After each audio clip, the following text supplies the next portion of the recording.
Before I start my video, I just want to do a quick promotion of this beautiful, incredible art piece, which is actually a visual representation of your Vedic astrological birth chart.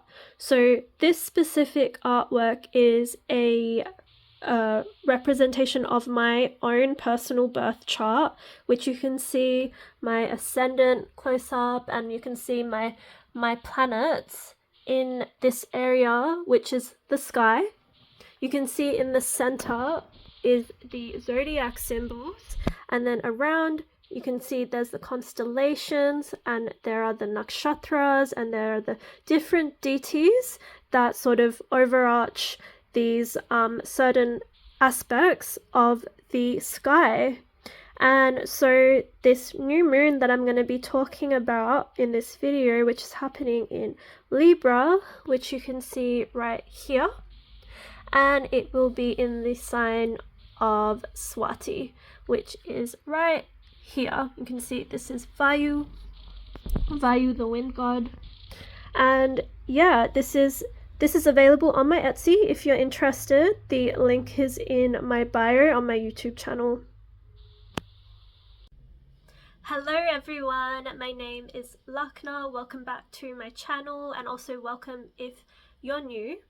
In this video, I want to talk about the upcoming new moon, which is happening on November 1st, and this is a very powerful time for the new moon to start because it is also the start of a brand new month, and numerologically speaking, November is a number 10 month, so we're moving from October, which was a number 9 month, into number 10, which is number 10 signifies the end of a massive completion of a cycle and a new beginning to take place. And new moons are also very significant of new beginnings. New moons are the time when we really set the intentions and plant the new seeds to manifest for this new chapter that's about to take place. That's about to take place at the start of this new month in November. So this new moon is happening in Vedic astrology in the sign of Libra and in the nakshatra called Swati. So Libra is ruled by the planet Venus, and the nakshatra Swati is ruled by Rahu, or the North Node. So let's talk a bit about Libra first of all. Libra is ruled by Venus. Venus, the planet of love, beauty, money, material world stuff, as well as love, like all the things to do with love, like relationships, self-love, but also love with others, with the people in our life, partnerships, relationships, friendships. Then there is Rahu, or the North Node, which also has a lot to do with this material world that we live in, and really in this material world, following our path, following our sort of destiny, our purpose, yeah, that sort of thing. Where is Rahu sort of expanding and leading us and guiding us towards? Sometimes Rahu can be filled with a bit of deception and illusions, because that is a lot of what takes place in this material world. There is a lot of deceptions and illusions and distractions, but ultimately, on seeing Rahu in the most highest perspective, could be just seeing where destiny and fate is really guiding us towards to live to our truest, highest potential. Then coupling that up with Libra, Venus, following our heart, being connected to others, the partnerships, relationships in our life, and really honoring those. Then we look at this star of Swati. Some of the themes involved with Swati is very much involved with partnerships and relationships. But it's interesting because a big theme of Swati is about independence and your individuality. And I believe this theme comes up because it is so important to think about that and to maintain that real solid sense of yourself, especially when you are in close relationships and relating with others in your life. When you are immersed with people in your life or partnerships, or when you're married, whatever it is, when someone is really closely intertwined in your life, that is when you become more susceptible to forgetting yourself, to losing yourself, to sort of separating from who you are. So this is especially the case if you have people that are super close to you and have stronger personalities, more bolder personalities than you, and they have their own intentions for you, and they may have the best of interests for you, but still they are not you, and no one truly knows what is best for you than you. And no one can truly know what is right for you except for you. And you find those things through going within and introspecting, meditating, getting more in touch with your soul and your heart. And it's interesting because this sign, Swati, even though it's in the sign of Libra, which is about, Libra is all about partnerships and relationships, this sign of Swati, one of the biggest themes is being independent and being strong in your individual sense of self. And it's interesting because the sun is most debilitated in the sign of Swati, which the sun is your sense of ego and self and being strong in your identity. So it is most debilitated in this sign. So the debilitation point is the weakest point in astrology, and the sun is our sense of self and our identity, our ego, our sense of vitality and authority over who we are, of really knowing who we are, knowing our light. And so it is at the weakest point in astrology in this sign of Swati, which just shows that this is the point in astrology where it is the hardest for us to really see ourselves and know who we are. And this happens when you are so overly concerned about the relationships in your life and placing more importance over them and over the people in your life. And this can be a dangerous thing when I mentioned that people have their own intentions for you.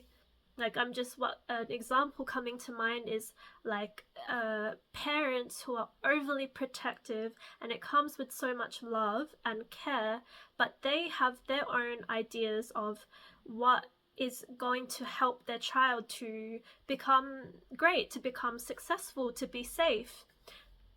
And then they put these belief systems and these ideas of how life is supposed to be onto their child, and their child goes through life navigating through their ways, like in sort of taking on all of these belief systems and taking on all of these things that their parents have sort of pushed them and influenced them to do. But this is not necessarily what is right for that child, because we are all unique individuals. We're not carbon copies of our parents or our grandparents or our ancestors. We are supposed to be breaking, actually changing these patterns that our generations have continued on.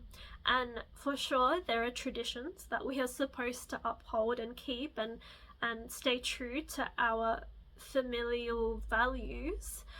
But we are all unique individuals with unique gifts to share, unique paths to take. So Swati is ruled by Rahu. Rahu is our destiny, our fate, the path that we're supposed to go down. So Rahu does not want us to follow someone else's path, and if we do, this is the time now we will be getting a bit of a wake-up call, especially because the previous full moon that we had, I believe it was in Pisces.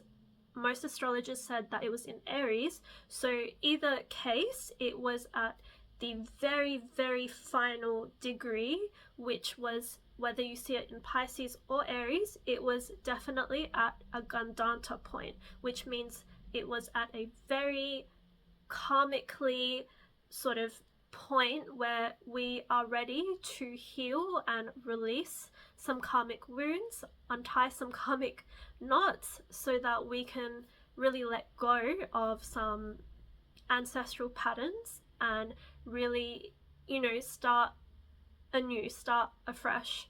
And this is the time, by this new moon, that we will be starting this new beginning more free, more aligned, more authentic. One of the symbols of Swati is the sword which is ready to defend, to protect, to cut through the ignorance, the bullshit, the drama, and just like go down that path. So you've got that sort of defense and protection on your back as you navigate your way through your path. And the sword is really symbolic of speaking your truth and really being strong with your boundaries. So not letting anyone cross your boundaries. You're like ready to defend yourself and your space. And the sword, I think of communication and like having a really strong mind and intellect, which is very associated with the sign of Libra. It is a air sign, and in tarot the swords are the air signs which rules the mind and thoughts and communication. Another symbol of Swati is a blade of grass, which has the ability to bend with the wind, and it just like, it's a symbol of adaptability, which is a beautiful trait of Swati, of being adaptable to all sorts of conditions and being strong in that and not breaking, but just adapting and going with the flow, which is really powerful. But also with that sword, don't bend to what you know is your truth. You don't need to always adapt and sway to your like sense of who you are and your truth. Sometimes you need to be strong and you need to say no and to have those boundaries.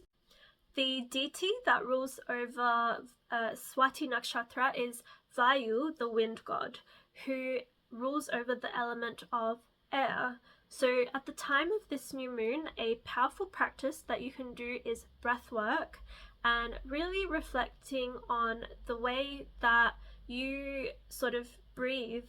Do you breathe in life, or does life breathe and take over and have control over you?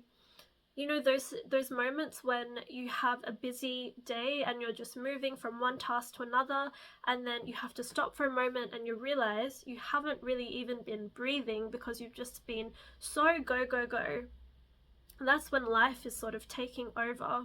But when you're moving with flow and with grace and just breathing each moment that you take, and really breathing deep into your diaphragm, and you're flowing, you're literally flowing, you're taking in the breath of life, and the energy, the prana, is moving, flowing through you. That's when life flows as well.